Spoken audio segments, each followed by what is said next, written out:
दोस्तों, पौराणिक कथाओं के अनुसार माता पार्वती ने भगवान शिव को अपने पति के रूप में पाने के लिए सैकड़ों वर्षों तक कठोर तप किया था। उनकी तपस्या को देखकर देवताओं ने शिव जी से देवी पार्वती की मनोकामना पूरी करने की प्रार्थना की थी। इसके बाद भोलेनाथ ने सप्तर्षियों को पार्वती जी की परीक्षा लेने के लिए भेजा।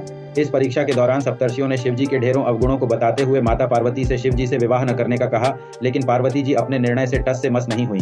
इस पर खुद भोलेनाथ ने माता पार्वती की परीक्षा लेने का निर्णय लिया। माता पार्वती के तप से प्रसन्न होकर शंकर जी उनके सामने प्रकट हुए और उन्हें वरदान देकर अंतर्ध्यान हो गए। कुछ क्षणों बाद ही एक मगरमच्छ ने एक लड़के को पकड़ लिया और लड़का मदद के लिए पुकारने लगा। बच्चे की आवाज सुनकर पार्वती जी नदी किनारे पहुंची और उनका मन द्रवित हो गया। इस बीच लड़के ने माता पार्वती को देखकर कहा कि मेरी न माँ है न बाप न कोई मित्र ही है, माता आप ही मेरी रक्षा करें। इस पर पार्वती जी ने मगरमच्छ से कहा कि ग्राह इस लड़के को छोड़ दें। इस पर मगरमच्छ ने कहा कि दिन के छठे पहर जो मुझे मिलता है उसे आहार बनाना मेरा नियम है। पार्वती जी के विनती करने पर मगरमच्छ ने लड़के को छोड़ने के बदले में पार्वती जी के तप से प्राप्त वरदान का पुण्य फल मांग लिया। इस पर पार्वती जी तैयार हो गईं। मगरमच्छ ने बालक को छोड़ दिया और तेजस्वी बन गया। अपने तप का फल दान करने के बाद पार्वती जी ने बालक को बचा लिया और एक बार फिर भोलेनाथ को प्रसन्न करने के लिए तप करने बैठ गईं। इस पर भोलेनाथ दोबारा प्रकट हुए और पूछा कि तुम अब क्यों तप कर रही हो? मैंने तुम्हें पहले ही मनमांगा दान दे दिया है। इस पर पार्वती जी ने अपने तप का फल दान करने की बात कही।